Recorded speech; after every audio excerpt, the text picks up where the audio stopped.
Welcome to Winning Wall Street's Money. Help support my channel. We need to get to 1,000 subscribers pretty much as soon as possible. So then I go live streaming because YouTube policy, they won't let me go live until I have 1,000 subscribers. Thank you to all the folks out there that have subscribed to my YouTube channel. If you have not yet, please take this moment now with helping me. Click subscribe. Next, click the bell. And next, click all. This helps you receive a notification when I post my next videos. Plus, click the thumbs up button and every time you watch my videos.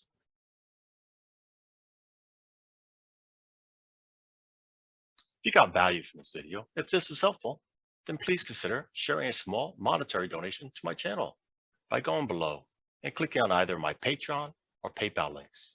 If you join my Patreon page, then you'll get early access to these videos 24 hours before they're posted on the YouTube and lots more. If you prefer just leaving a small tip, click on PayPal. Either way, then you get that warm sense of satisfaction years down the line knowing that you helped me become a successful YouTuber.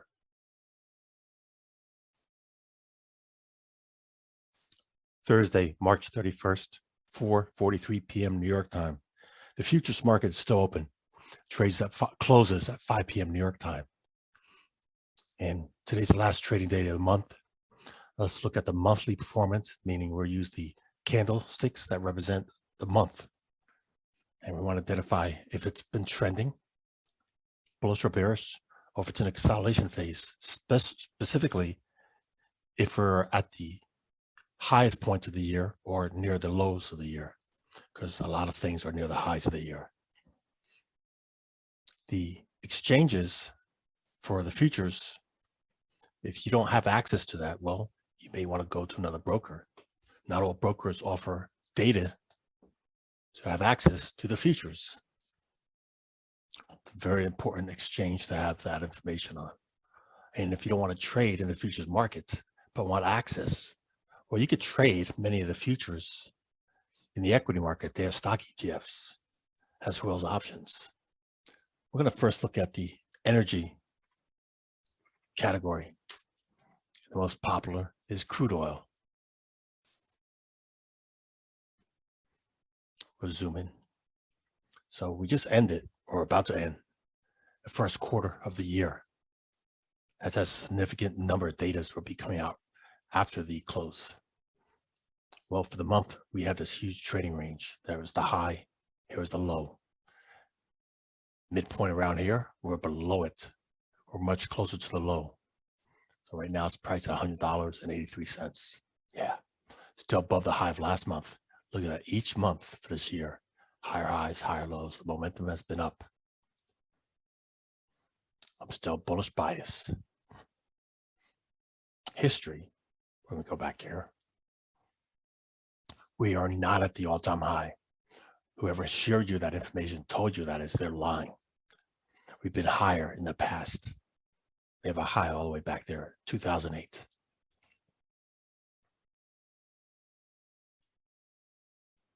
Looking at natural gas. Also, new high for the year. Past 3 months have been making higher highs, higher lows.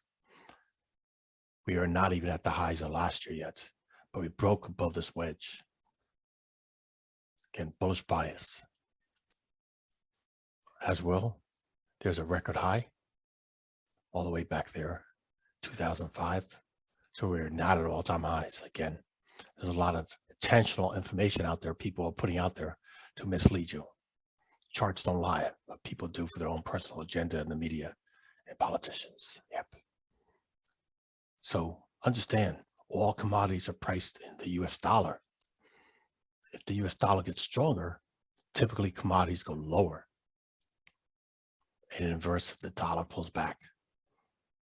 So that helps to include watching the price of the US dollar. Let's go look at the metals now. Yep. Another category in the futures, the metals market. Most popular, gold. For the year, we made the all-time high for the year there. So the past 3 months have been making higher highs, higher lows. And huge sell-off. We're already below the midpoint for the month. much closer to the lows of the month. And we are not at the high. There's been a higher back there. Still bullish bias metals too. So looking for entries on pullbacks on weakness to reload bullish on crude oil, gold. Looking here at silver, again, it was the all-time high. We're not there. For the year, yeah, last 3 months, higher highs, higher lows, same thing. Not even in the high of last year. But notice this range, the high of last year and the low of last year, we're about midpoint of that. That has a significant amount. Yeah. And platinum, comment below how you pronounce that. Platinum, palladium. Struggle's real. Yep. So there's the high of last year. The high of this year, it's red. The first one we got red. Made a higher high, but now it's already closed or almost about to close below the low of last month. Huge trading range. So, but we did not take out the lows of this year. A lot of accumulation over here. One would expect this high to be retested later. And notice this, all these bodies up here. And then this impulse moved down, which was a sell-off. We ran up and tested that area and failed to have follow through. Yep, that was a significant supply price level as supply zone. Sellers are up there. Good job out of you if you closed your profits up there or put a short on. And copper, all-time high for the year. Past 3 months, higher highs, higher lows. Again, we're below midpoint for the month. Yeah. So supply zone up there, sellers, no surprise, sellers up there. Yep. And expect these to go higher. Okay, that was metals. Let's go look at the agricultural grains and livestock. Understand the grains of are priced a lot around seasonal. Yep. So understand worldwide seasons are different.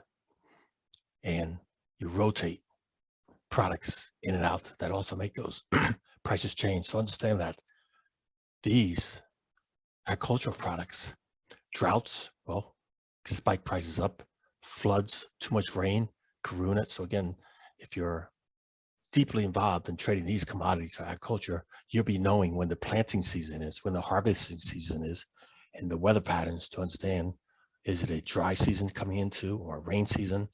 You know how those rotate every couple of years. Yep. So take into account, that's not just the dollar or the demand affecting these prices. It's the environment, the weather, and geopolitical too in countries. Yep. Corn, all-time high for the year. Past 3 months, higher highs, higher lows. Corn is one product of a few products used towards energy. Yep. Corn is used to produce ethanol. Ethanol is also in U.S. energy sources such as gasoline, where corn used to be typically for consumption for humans. And then businesses decided to use it for feed for animals. And then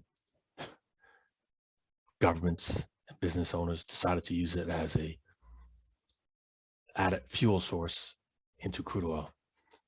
So again, corn is extremely overpriced or large demand for it based on other needs than just the direct consumption. Yeah. So unfortunately, business leaders and politicians years ago, made it more expensive by choice. Why? Because you can use sugarcane too as ethanol. You don't have to use corn. Yeah, that would put a price increase in sugar. But if you look at the difference between corn and sugar for ethanol, one gives more bang for your buck, one's cleaner for the vehicle engines. Wheat, all-time high for the year. Past 3 months, yep, higher highs. And huge sell-off already. So when you're looking back on here, on history, See, there was massive spikes there too. One would expect these products to go higher. Yep. So on these pullbacks, look for weakness and look for the opportunity to reload. Soy, also another product that's huge in demand for multiple uses, not just our food products. Yep. Notice what we did for the month here. Inside candle for the month. It's really interesting. So it's strong. It didn't take out the high of last month, but didn't even do a full retracement, where we saw a lot of other candles did full retracements. Again, commodities are strong to the upside. So we can still have a retracement, but I'll be looking for the opportunities to reload it to the upside. And lumber. The United States imports most of its lumber from Canada. It also gets a good amount of it from, I think, South America, but majority of it for construction purposes comes from Canada. So now we're at the all-time low for the year. The past 2 months, lower lows, lower highs. What has been bringing the price lower? Is it a season? Is it the strength of the currency? Or is housing slowing down? Well, housing is not slowing down. It's very interesting how it was goosed up